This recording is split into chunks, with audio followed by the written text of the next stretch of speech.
Well, good morning. Welcome to Devotions on this Wednesday morning in August. Excuse me. It's kind of a busy week around here. The St. Olaf is having their vacation Bible school, and so there's lots of very busy kids and adults learning all kinds of wonderful things, and that's where Pastor Chuck is this morning.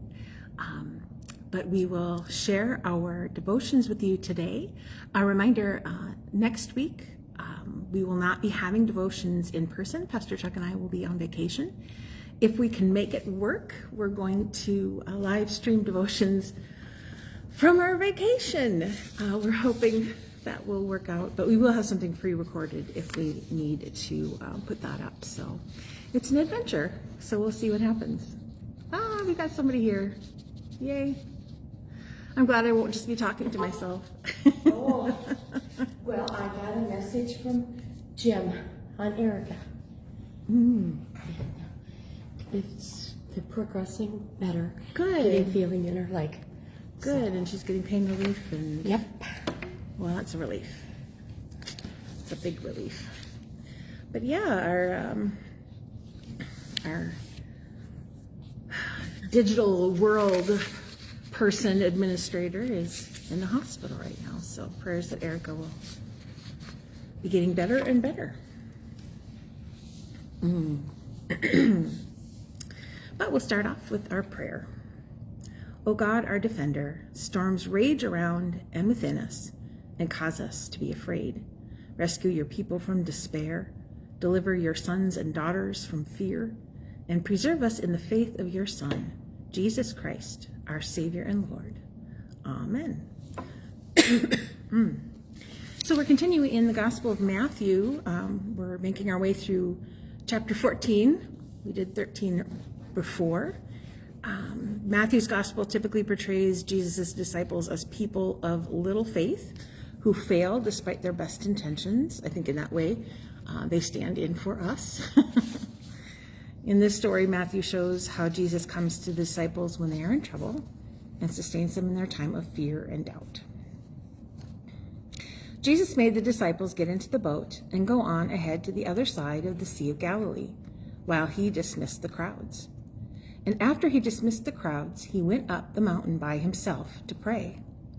When evening came, he was there alone.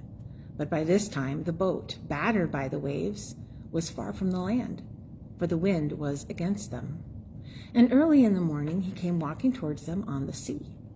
But when the disciples saw him walking on the sea, they were terrified, saying, "It is a ghost." And they cried out in fear. But immediately Jesus spoke to them and said, "Take heart, it is I. Do not be afraid." Peter answered him, "Lord, if it is you, command me to come to you on the water." He said, "Come." So Peter got out of the boat, started walking on the water, and came toward Jesus. But when he noticed the strong wind, he became frightened, and beginning to sink, he cried out, "Lord, save me." Jesus immediately reached out his hand and caught him, saying to him, "You of little faith, why did you doubt?" When they got into the boat, the wind ceased. And those in the boat worshipped him, saying, "Truly, you are the Son of God." The Gospel of the Lord. Praise to you, O Christ. So yeah, it's Matthew chapter 14, verses 22 through 33.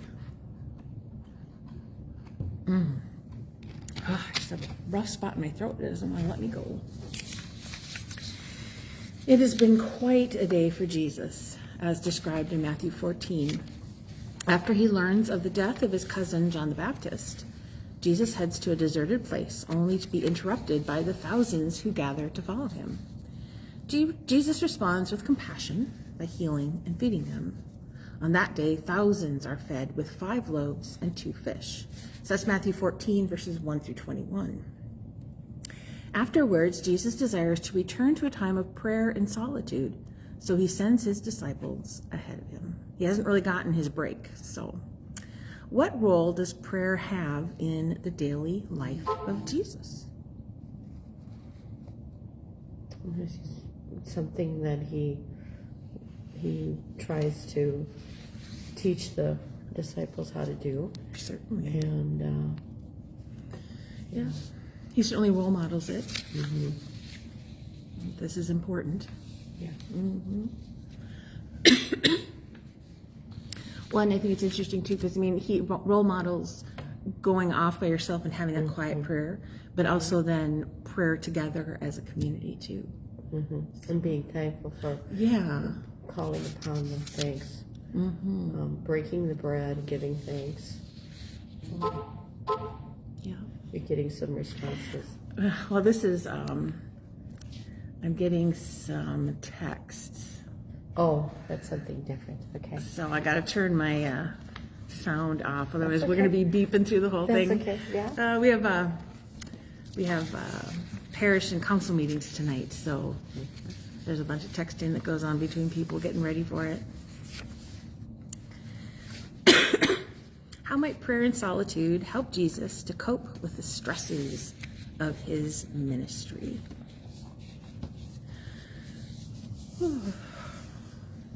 Well, I know some people who are really recharged by doing stuff with people.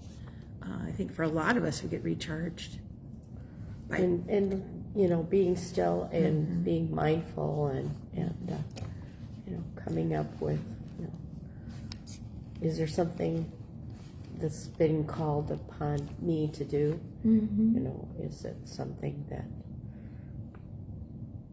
where is this leading me? yeah, for sure. Kind of thing. Especially after, you know, this horrible thing that he has to, you know, Yes. that has to hear about his cousin. Yeah, I mean, he's still grieving. Yep. And I think, But we know even when we're in grief, there's things that need to be done. absolutely. You know, it's you know, for you and your husband, you know, to obligations to teach confirmation. You know, I mean, there's obligations that we Yep. have, and Jesus is obligated to be the person who brings us to salvation. His Absolutely. message and Well, his life, his mission. I'm glad that he does role model, though, that he still seeks out that quiet, you know, that it's still important, even after all that craziness. I think it's in the quiet, you know, we quiet our own minds, and there is that clarity that you were talking about, trying to discern. Because when we have the million things going on in our heads, it's a lot harder to hear God's voice at work. It's easy to drown out. It is easy to picture the disciples' boat far from shore, battered by the waves. I've seen some paintings of that. They're very dramatic, this storm and giant waves, and you just get such a sense of peril, you know, looking at them. And the Sea of Galilee is a pretty big expanse of water. It's a good size, and I don't know. yeah, and storms. It's not an ocean, No, but it's no. still a It's still a good size. large lake. And storms did come up quickly. Yeah. You know, you didn't necessarily see it coming from very far They away. didn't have the technology we have, and even still, with technology, unforeseen stuff happens. Absolutely, You know, absolutely. I remember a time when my dad and I were out on the lake, going for a little ride, and we had checked the forecast and everything. We were fine. We were clear. Well, all of a sudden, those dark You're in the clouds. middle of the lake. And we're in the middle of the lake. And so Dad's going as fast as he can to get to the shore. Yeah. And we're partway there, and the engine dies. Yeah.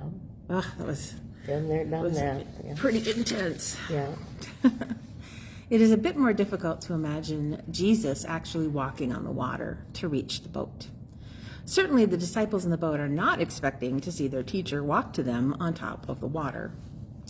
They are terrified, believing him to be a ghost. Describe how you imagine that night when Jesus walked on water. Some suggest Jesus only walked in the shallow part of the water and not on it. How would you respond to someone who doubted Jesus actually walked on water? He's done miracles before. I guess it's, Yep. Well, compared to some of the miracles, that's not as big a one, really. yeah. Raising somebody from the dead is a lot Right. bigger in some ways. Well, and folks are always trying to find reasons, like natural scientific answers, which I get. I totally get that. But there's so much. You can't put him in a box. No, you can't. There's so much you just can't You just have to believe it. And, yeah. I remember when they were trying to explain away the 12 plagues, and the blood in the water was like red algae bloom or something. And I'm like, the point is, Right, let's get to the point that, of the story here. yeah. I'm not going to get overly concerned over how But we do know people that have to find a scientific explanation Yeah, absolutely. when sometimes there aren't any. And that's one thing I've appreciated in talking with my brother and his wife are both scientists. And, he talks about how it's always unknowns and you're always exploring and you're meant to have this open, inquiring mind. And there's just stuff you don't know. And then that's okay. And to kind of rest in the mysteries of God. I think if somebody doubted it, I would say, well, I don't know if having firm belief that Jesus walked on water is so much the issue as is trusting that who Jesus is and trusting what he is giving to you. That's what the story is about, is learning to trust him for being the Savior, the one sent from God. Can we do that? How essential is it to believe that Jesus walked on water? It's not necessary for salvation. That's another example of his miracles. Absolutely. I mean, Absolutely. he just keeps showing his true who he is. Keep showing that. Yeah, it keeps revealing him. Absolutely, so that people can understand. This is just not some guy talking big, as so many have before, but that He's not a false prophet. He's real.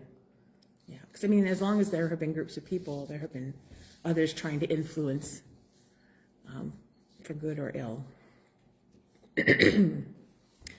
To reassure the disciples, Jesus says, "Take heart, it is I, do not be afraid." Those are simple enough words, yet some scholars put emphasis on the phrase, "it is I," as the same formula used in Exodus 3:14 when God replied to Moses, "I am who I am." If that is the case, instead of reassuring the disciples, that phrase might have caused more fear, because Jesus would be claiming to be God.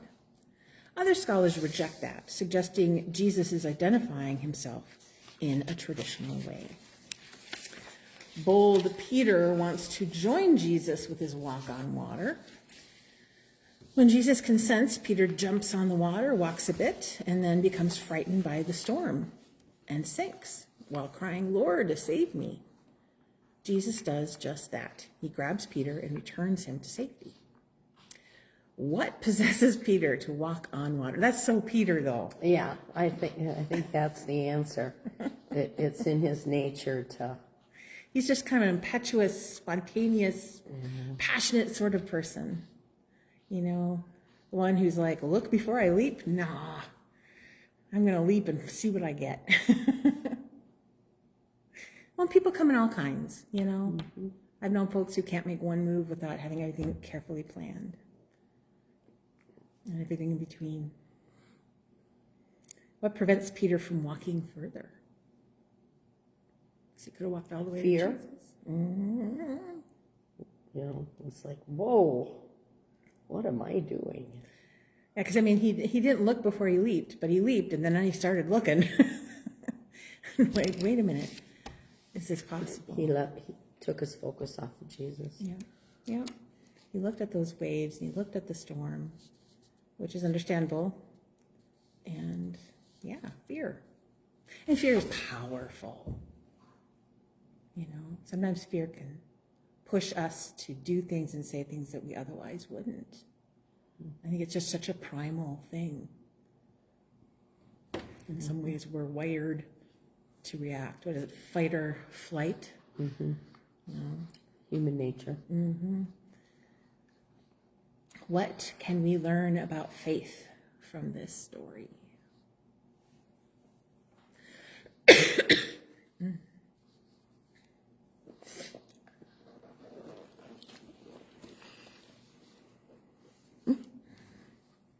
I think that our faith isn't going to be perfect. You know, God wants us to be embracing it and having faith in him, but we also recognize it's not perfect, and that just because we're not consistent and strong in faith doesn't mean that Jesus says, oh, you can just drown, let him go, you know. But Jesus still says, you know, have faith. Don't give up.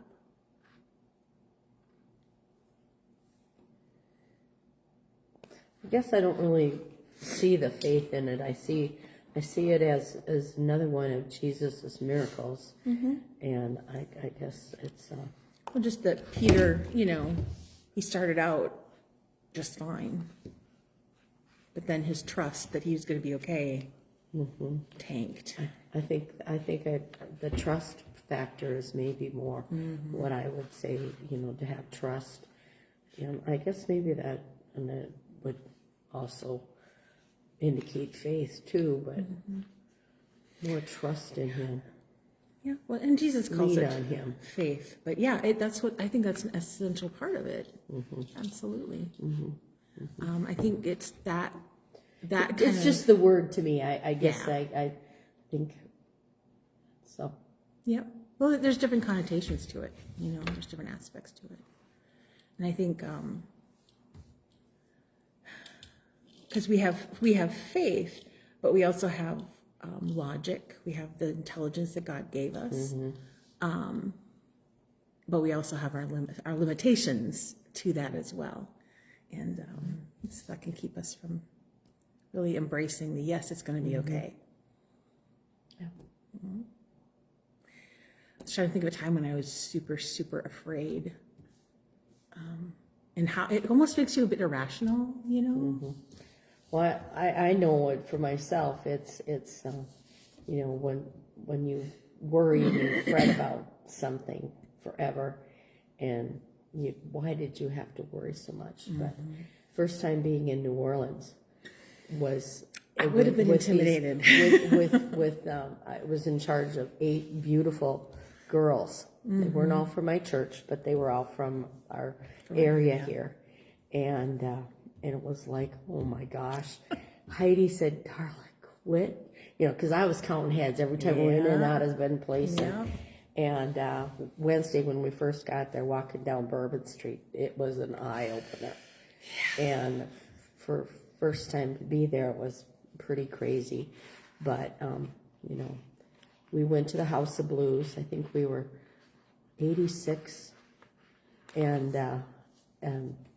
the different churches from Jeffers and that. And yeah, and it was ridiculous that I was so scared about this because, you know, just Well, the weight of the responsibility. that was probably more so than anything. And there were so many people that were just odd looking.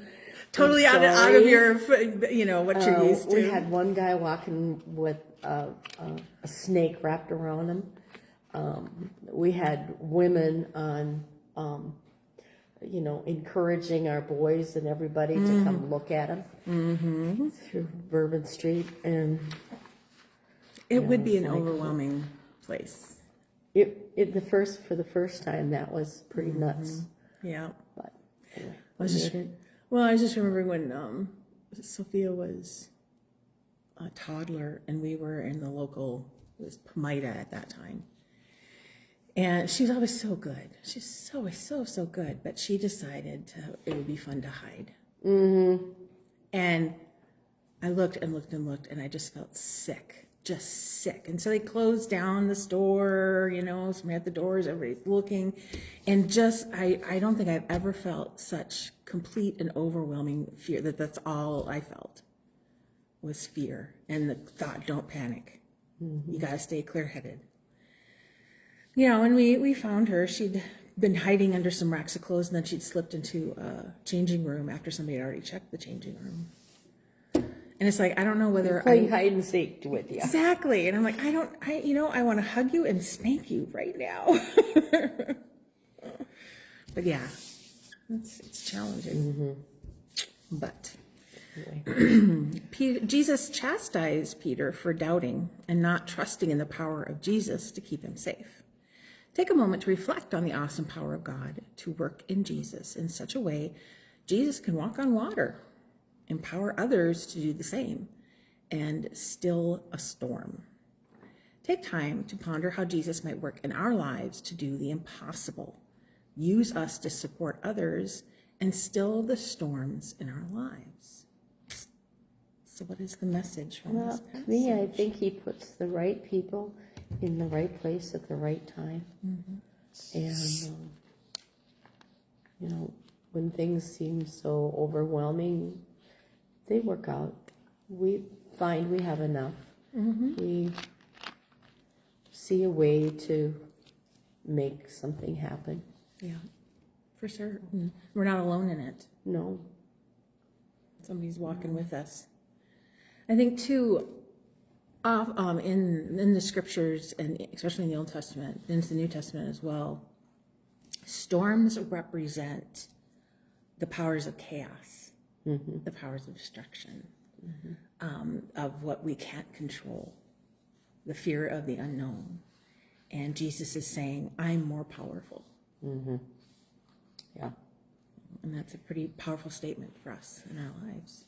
And here's the word for the next question that I feel is a better word. Yes. How does this story inspire trust? I didn't, Yeah. I'm sorry, but I didn't write this, but I was thinking this. But it's right there. Oh, how does this story inspire trust? Well, definitely, we need to put our trust in him. Yeah. Look to him. Yep. And know that there are times when that's easier than other times. And sometimes your decisions aren't necessarily the best ones, but you don't know that until you've tried it. Yeah, for certain. I mean, life is complicated. You know, there's not yes, no. There's a million in between. You know, what's the right way? I don't know. Right, and you don't. But Just ask for some wisdom and clarity and discernment and yeah. oof, duh. Well, for word among us, I grew up in a large church with a seating capacity in the sanctuary for at least 800 people. Actually, I think my church is just short of that, my original one. An impressive balcony wraps around the sanctuary and helps draw your eye to the stained glass window on the west wall. In that window, there is an image of a life-size Jesus standing beside a boat and on top of water. His hands are stretched out to a man with a white beard who is waist deep in the water. As a young child, I would look at that window and wonder what that white-haired, fully clothed man was doing in the water. As I got older, I learned the story of Peter attempting to walk on water, but losing the faith in Jesus to sustain the walk, he sinks and is rescued by Jesus. Why might this story have been selected to be placed in a church window? Well, I'm going to say number one thing, this is wrong because Peter was not probably that old, white-haired. No, I don't know why. According to, but I mean, Yeah. this is how a lot of pictures have them. But I think the main point of it is still that it's a memory that is, you know, something to look at and to think that Jesus can do those miracles. It's a miracle. I think we can all identify with the thought of storms in life Yeah. and sinking, you know, and to be able to look at that and just have that visual reminder. Jesus' hand reaching out to lift up. Yeah. I remember staring at the stained glass windows in my home congregation. There's one of Jesus holding a Well, lamb. any church I've been in, it's usually something that draws your eye for whatever reason. If a little thing on there in memory of so and so or whatever, you know, I was bringing maybe people wonder- to mind. Yeah, I always would think, oh, I wonder who they were, what their story was. Yeah. Well, and originally stained glass was created, those stories were put up there because people were illiterate. And so often the Bible was being read in not your native language. And so those stories taught the Bible to you. You know, the pictures. Absolutely. So that's why I like, The picture storybooks. yeah. The Hagemeyers. Oh, yeah, the Bible story. That was what we had to, Yeah. we had to read from cover to cover. That was what our pastor, instead of having to read the whole Bible, we read Read the through the story. Hagemeyer's version of it for Yeah. confirmation. We started out going through the whole thing, and it's basically, and maybe It gives a decent summary. understood Yeah. more by everyone. Well, and I think there's a lot of wisdom in that because our kids don't necessarily know those stories when they get to confirmation, you know, and And it's individual families. it is, you know, and so we'll be like, well, something that Jesus said, and we're like, well, that, you know, reflects back on Noah, and then we're like, wait a minute, does everybody know who Noah is? Yeah. Was he the one who was a baby in the basket? No, that was Moses. You know, it's We had a conversation like that with some people in surgery one day, and it was like, they didn't know Jonah and the whale. I said, really? That's just, you're gonna miss so much nuance in like Moby Dick because of that, you know. And just, I mean, you know, yeah. it just, I mean, Well, it used to be even if you weren't Christian, you still knew the stories. It was just common societal language. you know, and little Fred was talking about the Bible and stuff, and, you know, the Old Testament isn't just a Lutheran thing. It is for a lot of faiths, part of what they, it's the New Testament that we differ. Yeah, it's our distinction, you know, because the Jewish people have the Tanakh, you know, have those original books that we pull from as well, and Muslims also. The Old Testament. The Old Testament part of is their- part of theirs, and we have the New Testament, and Muslims have the Quran. even if they didn't have a book per se, they still, even the American Indians, they had a creator. Absolutely. That creator God. And, Yep. and it took, you know, other missionaries to get the word of the Savior. Absolutely. But, you know, and when people don't know the story, it's our job to let them hear these wonderful Yeah. Bible stories. Yesterday, it was the day before at Vacation Bible School, I was having the kids help me write a meal prayer. Oh, sure. And so I was like, well, how are we going to start off? Usually in a letter we say, dear so-and-so, or, you know, how are we going to address God here? And I said, there's so many different ways. And they're like, really? I'm like, well, yeah, you know, and it's so many different cultures too. You know, they all have their own imagery. And I'm like, really? I'm like, yeah, you know, if Pacific Islanders, they had a sense of the Great Spirit being like the big kahuna. And so as they developed faith in Jesus, they prayed to the big kahuna. And they're like, really? I'm like, yes. We could say, dear big kahuna, and that would be, you know, just fine. Well, you know, my husband's table prayer. Yeah, I don't remember it all, but I remember Father, you Son, told and me Holy Ghost, the one who eats the fastest gets the most. Yeah, Amen. I love it. Well, I'd encourage them to, you know, said, you know, we're thanking, we're recognizing what God gives us. We're thanking Him. So I said, so what should we say? Oh my, those kids were going to town thinking of things to say thank you for. It was awesome. I finally had to kind of cut them off. I'm like, Yeah. I think we have enough. Yeah, it is. You know, it'd be good if we all could have that awareness of just Yeah. how much to be thankful for. Yeah. Oh, they're fun. But it's our job to teach our children that. Teach them how to pray Absolutely. and rely on our Father, our Heavenly Father, Yeah. with His leadership and instilling those Yep. things. Well, yeah, we're Examples. giving them those tools as they set out in life, and Yeah, because my oldest is she's at that stage in life of where you question everything and you wonder about what you were raised with and all developmentally appropriate things. But I love that she doesn't always recognize it, but I love that in some things that she says and some choices she makes, it really reflects, what she was raised with and the story she was raised with. And she isn't even necessarily aware of it. Oh, no. And I don't, sometimes I don't think you do until you reflect back, especially as another year is almost. They asked me if I was 60 yesterday for senior citizen discount. I says, really? You're asking me if I'm 60? I'm almost 70. That's what you say. Bless you. Bless you. Oh, I said, yeah. I said, well, I have to ask. He said, well, thank you, actually.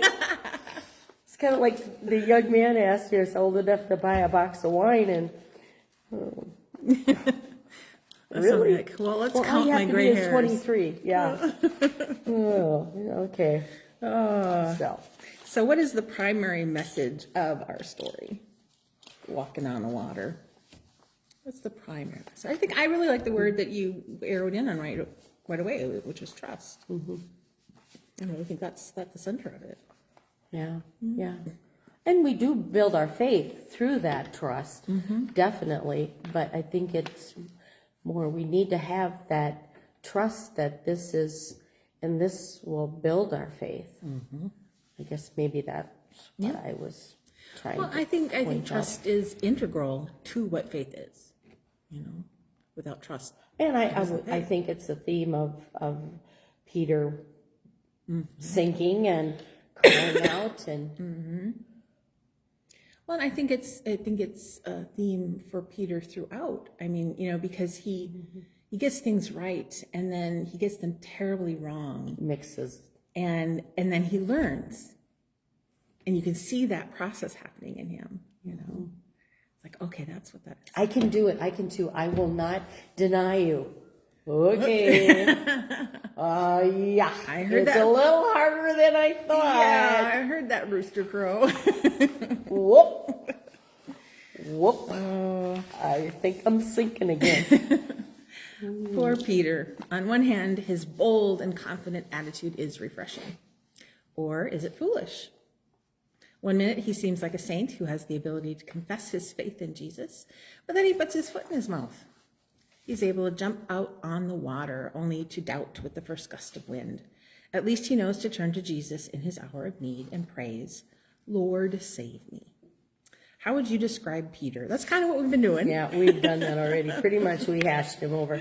But yeah, he's that saint and sinner that Luther talks about. You mean to do, and then of course we have in our, we mean to do well, but we end up doing not what we wanted. It doesn't turn out the way we wanted it to. Peter really lives what Paul says, I don't do what I want to do and I do what I don't want to do. Yeah. It's kind of a confusing,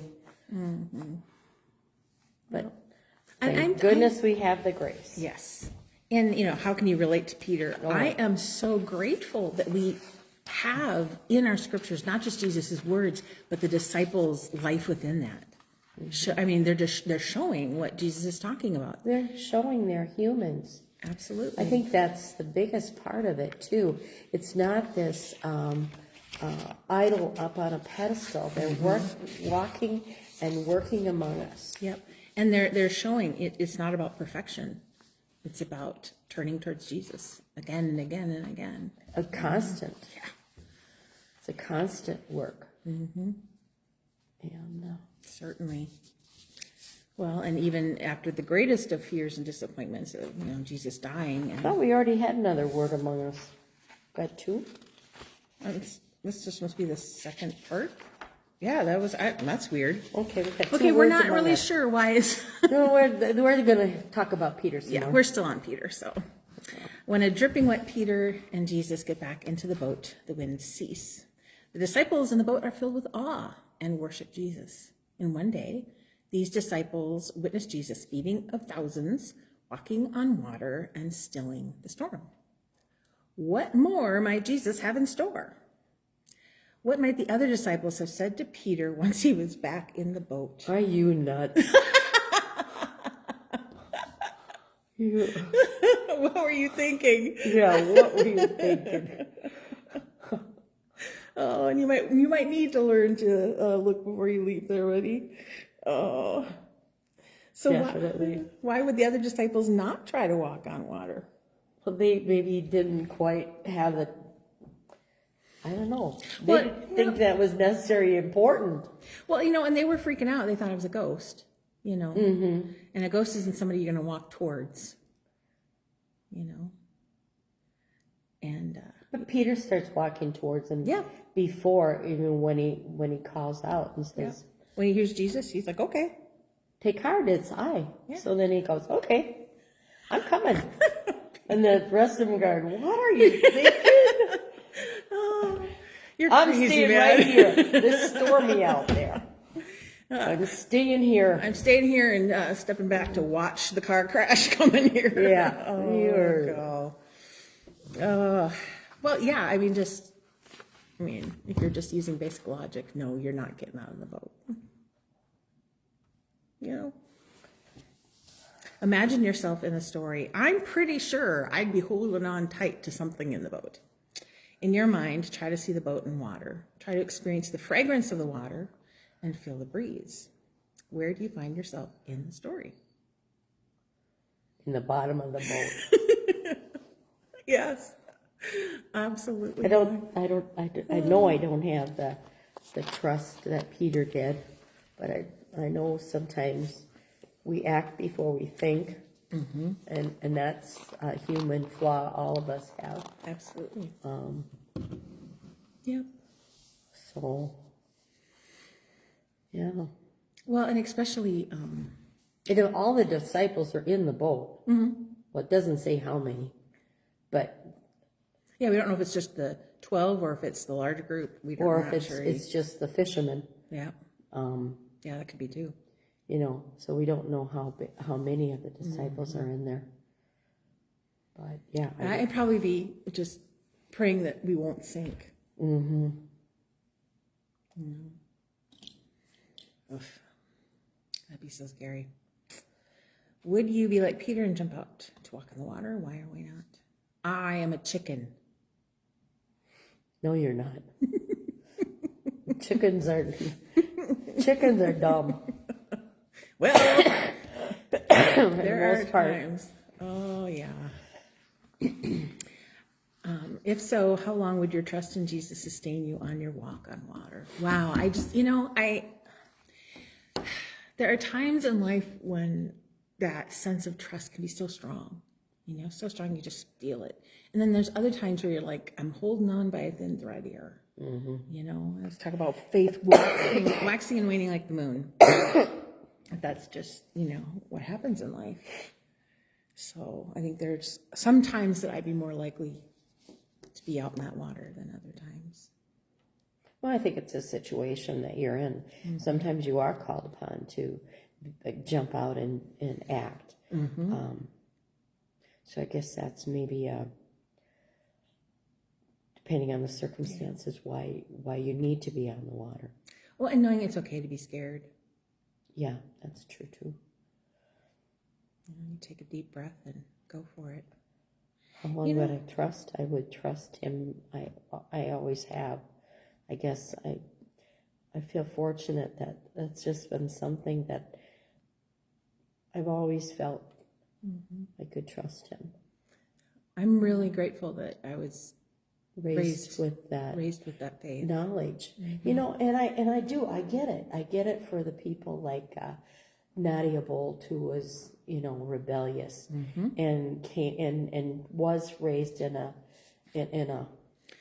Pretty stifling home. yes, and I think of our former governor Jesse Ventura too. His idea of and it's that strictness, but there's so many places that we know that it's a loving environment and Well, an environment where you experienced grace and you were invited to offer grace to others, but there are so many people that don't they don't get that feeling that they have Absolutely. been loved and That's one thing my brothers and I had commented on. We felt like we were one of the few families where our parents weren't divorced or things weren't just super unsteady or scary. And, you know, it's almost like we were privileged. We didn't earn it, but we were privileged to have a healthy, steady family. And I was just so grateful for that. Mm-hmm. And that's the hard thing too, just, you know, with our kids growing up, and you get a little eye view on the kids in a community, and just knowing how many kids don't have that, and how it seems to be more and more and more. You know, everybody's just trying to do the best they can, but it's hard. It's really hard. And as they grow older, they question things more, you know, question their, maybe even their sexual orientation.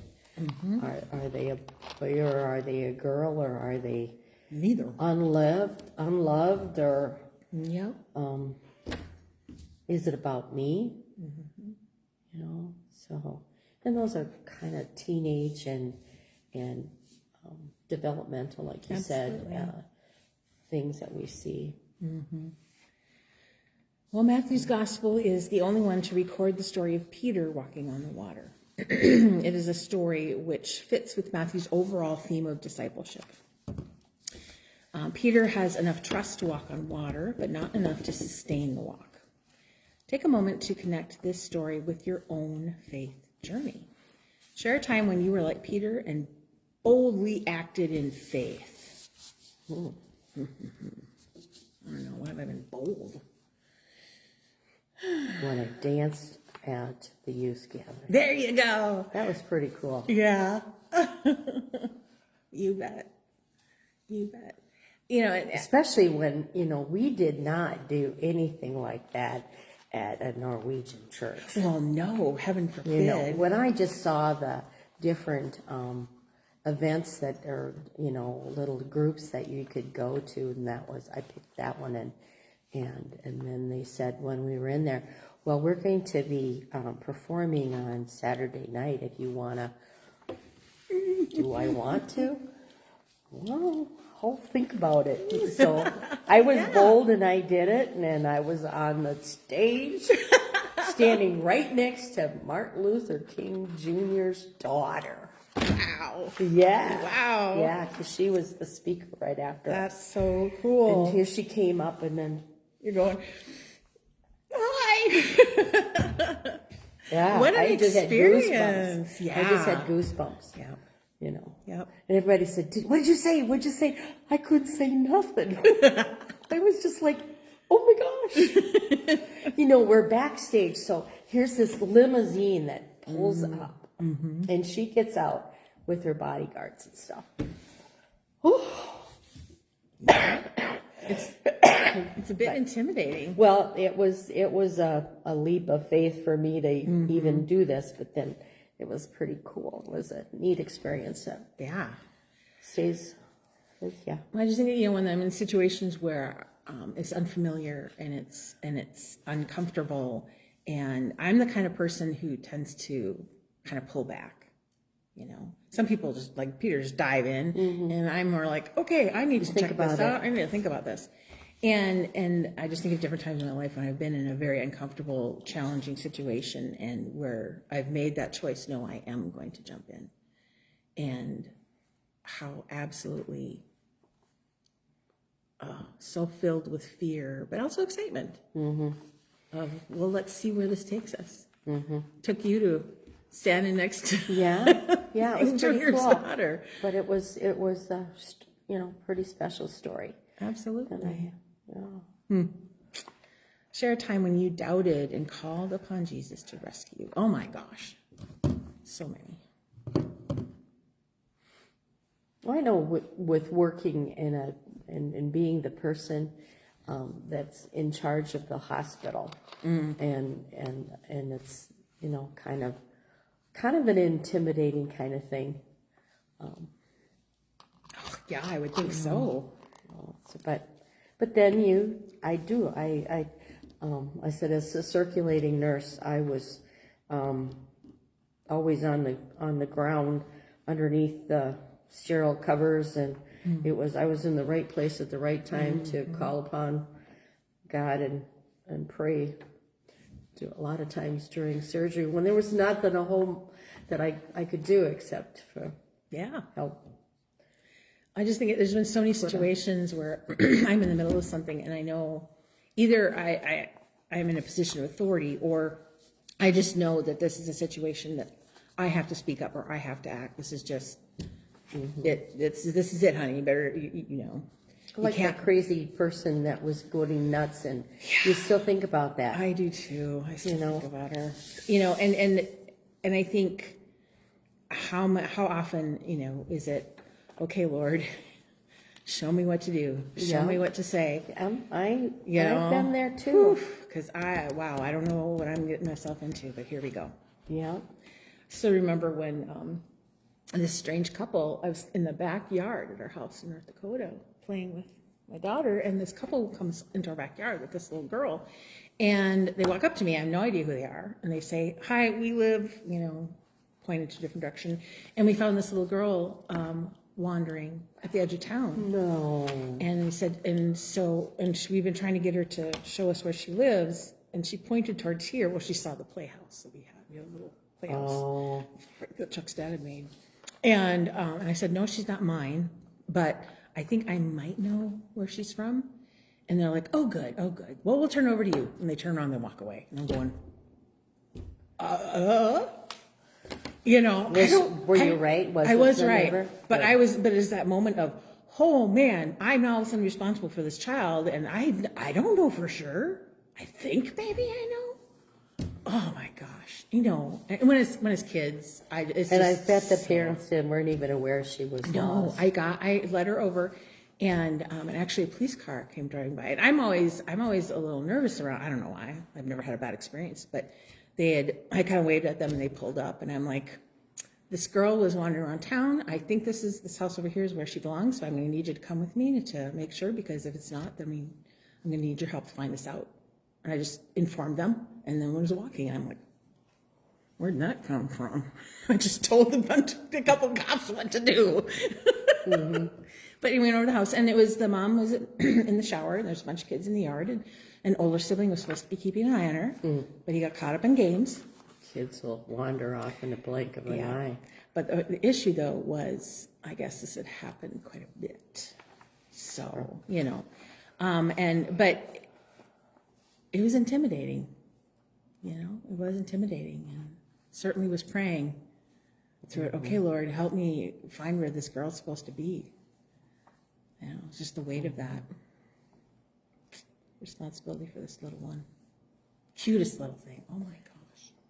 But the people, I'm sure they had an agenda. They felt that you could be the intercessor. Well, I'm sure they were feeling like I was. Oh my goodness, what do we do? We have no idea, and they knew that I lived there longer than they had, you know, and I did have a position of authority in the community, so.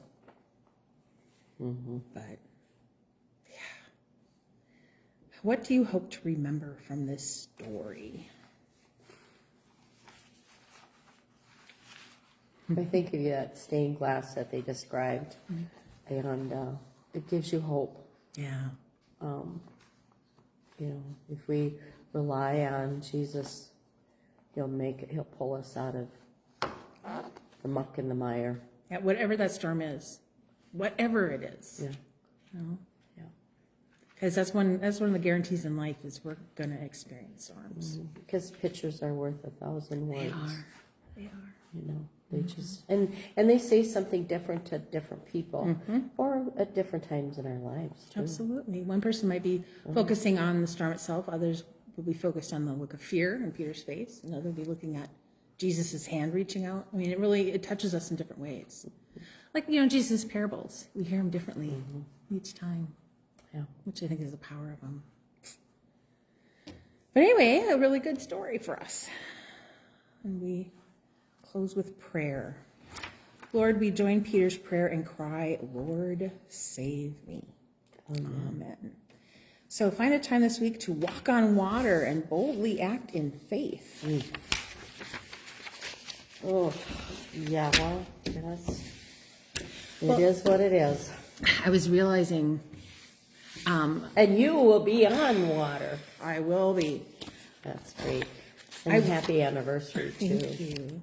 Well, I was realizing, I was telling Sadie, I'm like, honey, she was never one who liked to do sleepovers, and she didn't really want to go to Bible camp. She's a homebody. And I said, honey, this is going to be the longest that we've been away from you. And she's like, whatever. She's going to say that. Yeah. But I'm like, She'll have her own vacation. I don't know how I feel about this. Yeah, I know what you mean. I know. And I don't know mean. how. I'm not sure how she's going to do. She'll have her sister. I but- know. But I can remember when my in-laws left their kids with us, and they did not want. They were gone. I don't know, a good week, if not longer. They did not want to go back with their parents. So having a good I time. know what you mean. I know what you mean. They did not want to go into a town. There was no fun when they could be at the farm where they had tons of adventures. Absolutely. Tons of things to do. But then when my daughter got old enough to visit with them in town, that was a big treat. Well, yeah. People thought she belonged in Ivanhoe. So. I do have to tell one story, though, related to water and us going on our vacation. We've been trying to prep to do this amazing vacation and go out on water. And it's just kind of still blowing us away. I can't believe this is happening. But so this weekend, Chuck said, we should go to a movie. And so the three of us went. And he chose Meg 2, which is about giant dinosaur sharks getting loose and attacking everybody, every ship and every person, and eating them all up. That sounds like something he'd like anyway, not me. I know, but I could see that in the movie. I'm like, honey, in a couple of days we're going to be on a ship in the ocean. And now you're going to see dinosaur sharks. What are you thinking? I thought the first time I see a whale, I'm going to be freaking out. No. I had to give him a hard time, though. Capsize you. Yeah, those orcas. It's kind of like they're starting to fight back. But well, anyway, blessings to everybody. Have a great week.